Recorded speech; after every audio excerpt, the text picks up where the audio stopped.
fois, c'était rencontré le 27 novembre. Je n'aurai pas l'occasion de réunir d'ici la fin de l'année. L'actualité de la PSFion a fait que nous sommes obligés ce soir de nous réunir. Gilles nous l'expliquera tout à l'heure, puisque Madame la Terre Surprise nous a demandé de prendre une délibération avant le 31-12. Voilà pourquoi la convocation de ce soir. Depuis le 25 novembre, beaucoup de choses sont passées sur notre commune. Je vais tout de suite commencer malheureusement par une nouvelle très triste, puisque M. Denis Picard, M. Denis Henry, plus exactement le papa de notre ami Joseph Picard, est décédé. Et comme il est coutume ici, bien évidemment, je pense que l'ensemble du conseil municipal, ma chère Rosanne, se joindre à moi, pour écouter bien sûr toutes nos condoléances, et j'espère que ce soutien t'aidera à surmonter cette terrible épreuve de la vie. Voilà. Des événements douloureux, mais aussi beaucoup d'événements qui ont mis notre village en joie, puisque depuis le 25 novembre, l'activité a été très riche. J'aimerais, je me plais à souligner souvent le rôle qu'ont nos associations sur notre territoire. Et je peux dire à vous donner que là encore, on a mis des petits plats dans les grands, puisque la CPO à Saint-Vincent a su nous faire un marché de Noël qui s'est terminé par un magnifique feu d'artifice. Je crois que tout le monde a été enchanté. On a eu un repas de retrouvailles organisé par la municipalité et par notre service. Je tiens à féliciter Stéphanie qui est derrière moi et toutes ses équipes, qui a attiré près de 500 convives. Ça a été comme chaque année une très très grande réussite, bien évidemment. On a eu une magnifique soirée gospel. On a doit un peu la faveur à notre amie Madame Dossebon, vous le savez, c'était une concert qui a été... C'est pour ça que j'ai eu succès.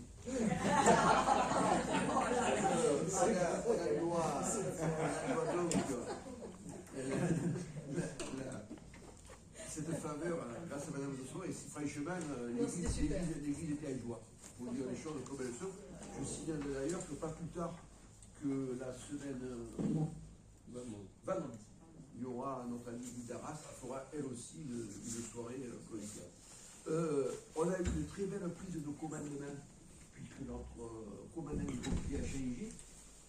C'était samedi matin, même si on a eu un peu froid, ça a été un grand moment pour nos pompiers. Ça a suivi l'après-midi pour les enfants. Alors là, il faudra remercier Madame la directrice générale des services, Céline et toute son équipe, puisqu'on a accueilli près de 600 enfants en Roquevert, qui ont goûté, qui ont vu le Papa Noël. Enfin, ça a été encore un grand moment d'émotion. Entre-temps, on a eu le Trophée des Arts, organisé par l'ami Christian et toute son équipe, où on a eu beaucoup de succès. Beaucoup de succès. Pas plus tard qu'à midi, j'étais au repas de l'ES 13. Il y avait plus de 60 seniors qui ont déjeuné. Un repas complètement magnifique, servi par les équipes de notre ami Simon Rosler. Donc voilà, j'entends dire que de temps en temps, en Roquevert, il n'y a pas de quoi faire. Je crois surtout que ceux qui ont faim de faire, ceux qui ne veulent pas, c'est quand même de quoi faire. Il y a de très très belles réjouissances. Encore une fois, merci à tout ce monde associatif qui se met en cap pour nous faire des activités. Je le rappellerai pour pas qu'on oublie que le 24 décembre au soir, il y aura cette année encore la descente des bergers, qui est une très belle activité, puisqu'on aura tous, le 24, on aura tous rendez-vous à partir de 16h30 au pied du cimetière, on montera au calvaire et on descendra en tenue déguisée. Ne vous inquiétez pas, c'est la police municipale.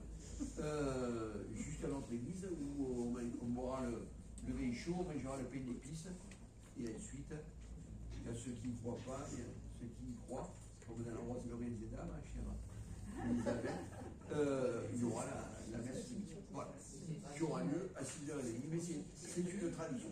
Voilà ce que je veux vous dire en commentaire de tout ça. Hein. Si vous le voulez bien, je vais ouvrir la séance par l'appel nominal. Monsieur Le Vénard, il est venu, madame, une prise de parole, madame Bouchard. Oui. Étant donné que vous parlez des fêtes de fin d'année, moi j'invite tout le monde le lundi 23 à 14h. En fait, les petits des Restos du Cœur, donc on leur offre un petit goûter. Donc si vous voulez venir, vous êtes les bienvenus. Magnifique. Magnifique, magnifique. Est-ce qu'on l'a fait passer sur nos réseaux? Non, je pense pas. Est-ce que vous nous donnez l'autorisation de le faire passer sur les réseaux? Donc, mercredi, lundi 23. À quelle heure? À 14h. À 14h. À l'école buissonnière. On a demandé la salle de l'ES13. La salle de On avait demandé ça. Et Madame Fernière est d'accord Oui. pour nous l'apprêter. Oui. Mais elle va le faire apparaître. Pas de raison, peut-être. Ouais, tout le monde peut venir. Non, Non, c'est ouvert aux bénéficiaires des Restos du Cœur, mais moi, je dis à tout le monde ici, au conseil municipal, venez nous voir quand on entend, faites-nous un petit coucou. Parce que tout à l'heure, monsieur le maire, vous y étiez, à l'ES13, et nous, on y était aussi, à côté. je ne peux pas tout faire, je ne peux pas à la fois manger, 5 personnes, aller vous voir, remonter à mairie parce que j'avais une visioconférence. Voilà, je peux pas, j'ai pas le don d'être de partout, ça s'appelle l'ubiquité, j'ai pas le don d'ubiquité. Ça va pas tarder, mais je travaille pour ça. Je prends des cours. On est en train de lui faire Non, j'ai bossé avec et je devais être, heureusement d'ailleurs que mon ami Christian Olivier m'a représenté en même temps au bagne pour l'inauguration du nouveau. L'annonce du nouvel office de tourisme qui sera implanté sur le cours Voltaire. Donc vous voyez, il y a de quoi faire. Donc, et là je suis là, donc je suis présent. Madame Spinelli, conseil d'école, procuration à moi-même, monsieur Christian Olivier, madame Martine Begheni, monsieur Alain Gracia, madame Monique Ravel, monsieur Gilles Taroté, madame Linda Sanel-Benguerouen, le petit qui est malade, la au docteur, procuration à monsieur Gilles Taroté. Monsieur René Dubois, madame Edith Bennet-Ferrian, madame Éléonore Gagne, procuration monsieur Bistani, madame Catherine Dufaux-Bidolfi, monsieur Jacques Puget, procuration à madame Nesfer-Irlian. Non, je vous dis quelque chose. C'est comme le port salut, c'est marqué sur le papier. Ah, si tu t'es trompé sur le papier. Monsieur Albert Pirotti, voilà. Monsieur Gérard Saghetto, monsieur Emmanuel Gouvernal, madame Laurence Fouriot-Caladi, madame Chantal Rizon, madame Jennifer Valory, procuration à monsieur René Ducroix, monsieur Jean-François Dubou est présent, madame Sandrine Gillet Carvache est présente, monsieur Aline Benelal, présent, monsieur Mathieu Bistan, présent, madame Claire Navarro, présent, madame Zara Bouchala, monsieur Yves Ouvrier, procuration madame Zara Bouchala, madame Lina Friquière, procuration madame Navarro, madame Josiane Picard, madame Julie Dossemont, présente. Le quorum est atteint, on peut délibérer valablement. On m'a désigné comme secrétaire de séance, c'est une surprise pour personne, monsieur Mathieu Bissan. C'est toujours 24 ans. Toujours 24 ans, je n'ai jamais vu. Voilà. L'adoption du PV du 25 novembre 2024. Y a-t-il des remarques à faire ou est-ce qu'on adopte? Je vous écoute. Le PV du conseil précédent, on adopte à l'unanimité. Je vous en remercie. Vous avez eu une communication des décisions que j'ai été mené à prendre au nom du conseil municipal, suite aux délégations que vous m'avez accordées depuis le 25 novembre 2024. Y a-t-il des précisions ou des remarques à faire sur les décisions que j'ai été amené à prendre? Il n'y en a pas. Comme je n'ai pas passé de marché, il n'y aura pas de demande concernant les MAPA. Si vous le voulez bien, nous allons tout de suite passer à l'ordre du jour avec une première délibération, celle qui nous vaut de nous rencontrer, de nous réunir ce soir, à la demande de Mme la Persécutrice,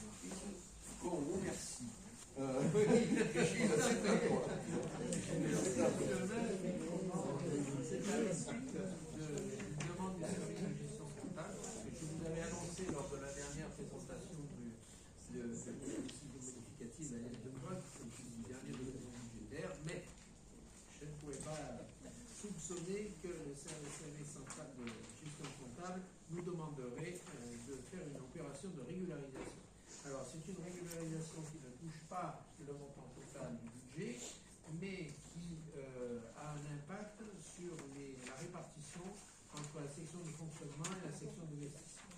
Et on n'a pas d'autre moyen que de faire une décision modificative pour 4 opérations. Donc c'est un peu un marteau pilon pour écraser une bouche, mais on est obligé de passer par là. Donc ce qui nous a conduit à nous réunir ce soir. Donc il s'agit d'une somme de 4 631,07 euros, jugée par rapport à la taille du budget de notre commune, donc qui s'équilibre en section de fonctionnement et d'investissement, et qui donc est ôté du solde de la section d'investissement pour abonder le solde de la section de fonctionnement. Voilà, monsieur le maire, rapidement. Gilles, je te remercie des précisions et des commentaires qui pour adopter cette décision modificative. Qui s'abstient? C'est une obligation déjà qu'on a de le faire, et en plus ça concerne le CIVU, c'est-à-dire ce n'est pas nécessairement que la commune de Roquevaire, je le rappellerai, le CIVU est dirigé d'autres communes du bassin minier. Vous maintenez votre abstention. Donc, adoption, et Madame Navarro, Madame Bouchala. Moi, je suis pour aussi. Voilà. Madame Bouchala. Ben, pour aussi, mais bon. Unanimité. Je vous en remercie. Ça, c'est la démocratie. Ouais. Non, c'est le CIU, ça concerne le 14, et on met la journée d'école. Voilà. Unanimité, je vous en remercie. Deuxième délibération, monsieur notre Benjamin. J'ai les 4 prochaines, donc c'est bon. La deuxième délibération concerne l'acquisition à l'amiable des parcelles terrain cadastrées, section DYN63 et DYN66, appartenant à M. Patrick Van Acker. Ces parcelles correspondent à une cession gratuite demandée lors du permis de construire en date du 28 février 1990.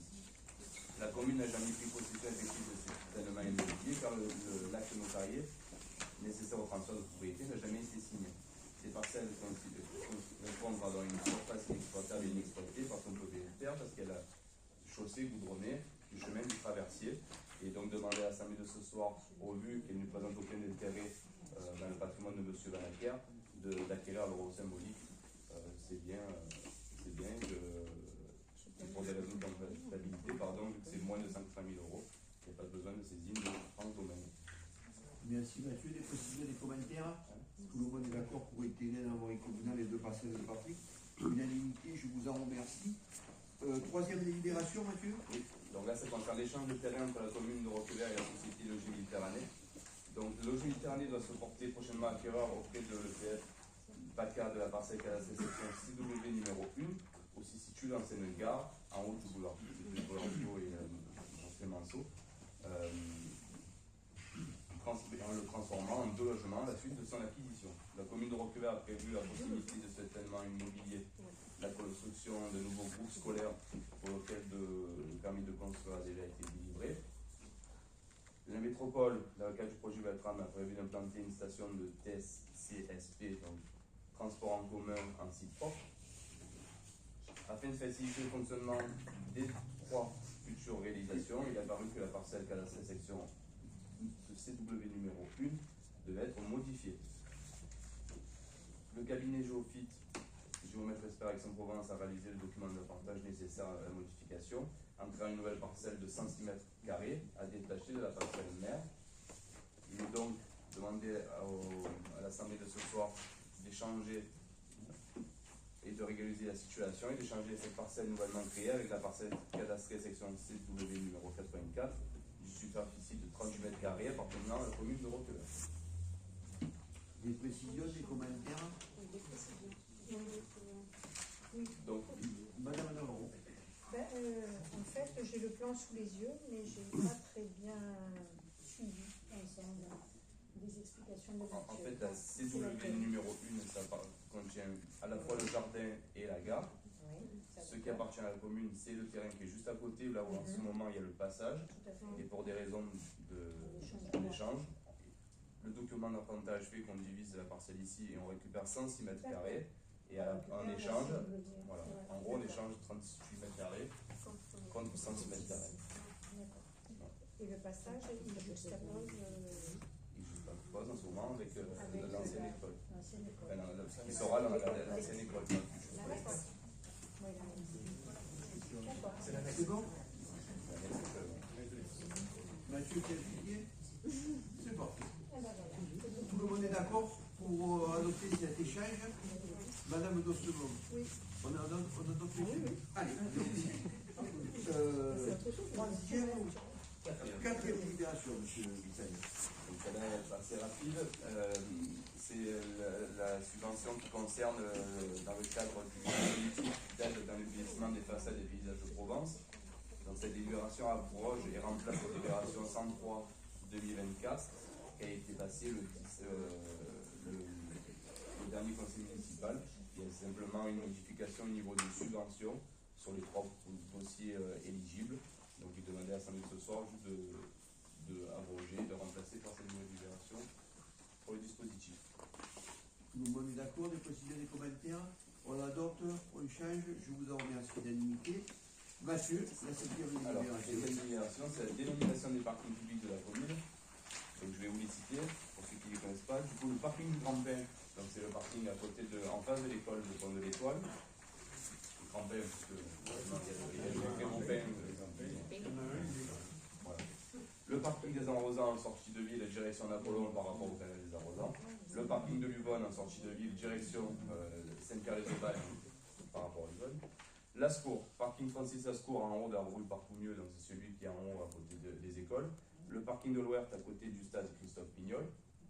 Roquevert Centre, parking Saint-Roch, avenue des Alliés en face au centre médical. Parking Green derrière l'hôtel de ville. Parking Pio face à l'espace Clément David. Et parking Roland, celui à côté de l'espace Clément David, le plus grand des deux. Parking du Lavoir Sainte-Anne au-dessus du Lavoir Sainte-Anne. Parking Négrel-Ferraud dans le prolongement du cours Négrel-Ferraud, celui qui vient d'être créé. Parking du cimetière à l'entrée du cimetière. Parking du Pré à l'entrée du boulevard du Pré-Morin. Parking du gymnase, avenue Elsa Triolet, juste à côté du gymnase de Saint-Roch. Parking Escavie en face de la salle Raymond Escavie. Parking Saint-Joseph au niveau du skatepark route de Lascours. Et parking du stade à côté du stade de Léon David.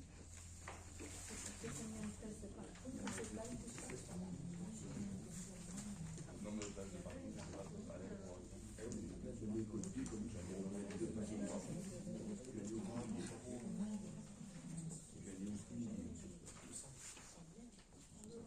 Nombre de places de parking total. Combien de places de parking? De parking total, une dizaine de dollars. Je vous répondrai, mais je l'ai. On les a, la police ne l'a payé pas le 100 000.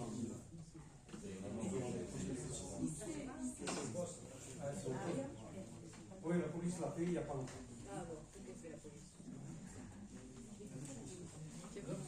On vous communiquera le chiffre du total de parking. Tout le monde est d'accord pour baptiser comme ça? Madame Dossebon. Non, juste une question, puisqu'on parle de parking, il y a celui qui est en face du nouveau centre médical qui va être je voulais savoir le planning en fait. Quand est-ce qu'il va être fait? Alors, vous me posez, c'est bien que vous me posiez cette question, parce que eu égard vos fonctions au conseil départemental, vous allez me faire accélérer le dossier. Accélérer le dossier. Parce que, ne pas sur le dossier. Il se trouve que la grande semaine parking Saint-Roch, on va faire la grande semaine sur un terrain qui était anciennement à la commune. Dans le cadre de la construction de la gendarmerie, la commune a acheté tout un terrain immobilier. Pour ceux qui y sont allés, la gendarmerie n'a pas tout occupé. Donc il y a un morceau qui appartient au département, qui était anciennement à la commune de Roquevert, et dont je demande la propriété depuis 1 an et demi, la rétrocession. Mais c'est fait ça. Ah, pas du tout. Et donc, on est dans l'attente, et pratiquement tous les 15 jours, Il faut m'en parler avant. on fournit un papier qu'on nous demande. Moi, il me semble que c'est facile, puisque quand on passe par un notaire, ça va relativement vite. Là, le problème, c'est que pour ce type de travail, le conseil départemental fait des actes à la forme administrative, et notre ami qui est en charge du dossier, j'ai perdu son nom, étage, peu importe, ça va me revenir, Robert Laurent, Yoga Laurent, il perd les cartes cheveux, tout le reste. Donc si vous pouvez, à un moment donné, leur dire, ça serait bien de rendre à César ce qui appartenait à Jules, mais il faut quand même savoir, mais il n'y a rien qu'on ne connaissait départemental, mais dans les services, on nous a quand même demandé ce qu'on voulait faire. Alors que j'avais écrit une lettre à la présidente expliquant que madame Dossenon, faites-moi plaisir, dès demain matin, vous appelez les services policiers de manière à ce qu'ils rédigent l'acte et qu'on le signe. Je puisse engager les subventions et tout, parce que moi, tant qu'on n'est pas propriétaire, la commune ne peut pas donner de subvention. J'entends bien, mais moi, vous imaginez bien que je ne vais pas tous les jours. Moi, je pensais que c'était. Non, mais demander tous les jours l'histoire du parking. Moi, je pensais que c'était. Voilà, moi, j'avais fait accélérer le dossier, et je ne pensais pas que ça m'était encore là. Non, mais ça, c'est si vous voulez, il n'y a rien contre. Non, mais il n'y a rien contre personne. C'est la nature administrative. C'est quand j'ai vu que vous avez mis un tas de cailloux, je me suis dit, ça y est, on va en attaquer les travaux. Non. Le tas de cailloux, ça n'a rien à voir. Le tas de cailloux, ça n'a absolument rien à voir. C'est que le tas de cailloux, ce sont les prémices de très beaux projets que l'on a, c'est-à-dire la prolongation du cheminement piéton qui a déjà commencé, qui s'arrête au point du collège. On a obtenu, vous le savez, l'autorisation de franchir la totalité de la clinique Saint-Laurent. Et sur cette base-là, il a fait faire une descente. Et pour conserver le site, tout ça, Alain et ses équipes ont fait faire du gabionnage. Le gabionnage, c'est tout simplement des cages en fer. Dedans, on peut mettre des enfants qui sont pas ça, j'aurais des pierres. Et donc, ça fait une descente. Et je vous engage à le voir, c'est complètement magnifique. C'est très très joli, ça fait une très belle descente. Mais par contre, on aimerait bien avoir ce terrain. Parce que bien évidemment, même si on venait à tarder, on pourrait quand même commencer les travaux, mais il faudrait que j'obtienne une demande d'autorisation qui prendra aussi 6 mois. Donc autant qu'on passe l'acte et qu'on en finisse. Hein, d'accord? Eh bien, tu aimes bien ça sera mon petit cadeau de Noël. Pour Roquevert, bien sûr. Tout le monde est d'accord pour dénommer comme ça? Unanimité, je vous en remercie. Si, je crois que tout le monde est d'accord. Il n'y a pas de 6e délibération, allez. Alors la 6 et la 7, ce sont les mêmes. Et pour clarifier les choses, je vais vous lire la 6e. L'objet, c'est une désaffection et déclassement du domaine public communal des éléments participant à l'éclairage public du lotissement des Oliviers et cession des équipements à l'ASL Les Oliviers. Dans le cadre de la préparation du prochain marché de performance énergétique de l'éclairage public, une réflexion sur l'opportunité d'éclairer certaines voies privées est en cours. Elle a notamment abouti à la décision de ne plus prendre en charge par la commune l'éclairage public du lotissement des Oliviers. Cette procédure doit passer par sa désaffection puis le déclassement des éléments souhaités. Le lotissement des Oliviers est desservi par 2 voies en impasse, je précise ça, depuis le chemin du Clovier. L'éclairage public est composé d'une armoire 13 mâts et 13 luminaires et les câbles souterrains et aériens reliant les différents équipements. Un panneau à l'entrée de chaque impasse indique la propriété privée du lotissement et l'interdiction d'accès sauf aux riverains. La désaffection se fait étant caractérisée au regard du statut apparemment du lotissement, la libéralité de la commune ayant pris en charge, en son temps, l'installation et l'entretien du dispositif d'éclairage n'est pas un critère d'appartenance. Comme ça ne nous appartient pas, à l'exercice d'une mission de service public, éclairer un lotissement privé ne rentre pas dans l'intérêt général. Ainsi, le déclassement des équipements d'éclairage public cités précédemment est possible. Une armoire d'éclairage a été installée par la mairie en nos frais pour déconnecter du réseau cédé au reste de l'éclairage public. Donc on demande votre approbation. Et là, la 7e, c'est la même, exactement la même, mais c'est le clos émis. De lotissement en impasse et dont les voies, c'est ce que je voulais vous expliquer, les voies sont privées. Donc on n'a pas dans les communes à faire des travaux dans les lotissements. Et c'était installé par qui à la base? Comment? C'était installé par qui à la base? Alors, en principe, quand on fait un lotissement, c'est seul le lotisseur qui prend en charge tout ça. Dans dans le passé, je parle bien du passé puisque les lotissements sont anciens, les maires, à cette époque-là, prenaient en charge l'électricité et l'éclairement. Bon, maintenant, les choses ont changé. On doit faire des économies pour que l'on rentre dans le cadre de la performance énergétique. On nous demande de supprimer certains endroits de la commune. On va essayer de baisser l'intensité de tous les points lumineux et d'en supprimer certains. Et notamment, ils nous ont demandé dans les lotissements privés. Et la commune n'a pas à rentrer dans ces lotissements. Ce qui se passe, pour apporter une précision supplémentaire, c'est qu'à Sontec, ces lotissements qui étaient faits, et vous le savez, de par le métier de géomètre, je suis un petit peu au courant, il était prévu que les lotisseurs réalisent la voie et qu'une fois que le dernier lot était vendu, la commune récupère l'ensemble de la voirie. Mais il se trouve, et Alain a très bien fait de le spécifier, que dans le cadre de lotissements qui se fait à l'impasse, au moment de rétrocéder la voie, pour tout un tas de raisons qui appartiennent bien souvent aux colotis, qui ont l'ambition à terme de se clôturer, de mettre une barrière, ils n'ont jamais voulu rendre la voie aux communes. Et nous, bien évidemment, ça ne nous intéresse pas de les récupérer maintenant, parce que les années ont passé, et vous le savez comme moi, les budgets sont de plus en plus restreints, et récupérer des voies qui servent uniquement à des particuliers qui ne sont pas ouvertes à la circulation publique, ça intéresse personne. Donc il faut savoir aussi qu'avec le coup Émilie, malheureusement, on a perdu notre locutrice. C'était Madame Ped, mais elle avait informé le lotissement qu'ils allaient récupérer l'éclairage public. Et en ce qui concerne le lotissement des oliviers, je crois que c'est notre ami Yves Rastelli qui a travaillé avec les services techniques. Il disait, il n'y a pas de souci, vous posez l'armoire et on prendra notre charge. Voilà où on est. Donc ça a été en accord avec les propriétaires, enfin je veux dire, voilà. Bien sûr. On a été négocié avec eux en leur disant que si elle ne rétrocédait pas, je ne vois pas pourquoi la commune s'occuperait encore d'un lotissement. Il faut savoir que le fait d'être vertueux comme ça, en ce qui concerne l'éclairage, ça nous permettra à terme, explique-le, Alain, de toucher des... Si vous voulez, quand on fait les demandes d'intervention à l'heure actuelle, soit le Fonds vert ou autre, toutes les organisations, ils nous demandent de décrire les options qu'on a prises pour améliorer l'éclairement public. L'améliorer dans le sens de diminuer. Et ça rentre en compte. Donc, on a des bons points là-dessus aussi. En disant, voilà, on va faire des choses, c'est pas la commune qui va s'en. Je trouve ça normal dans un lotissement privé.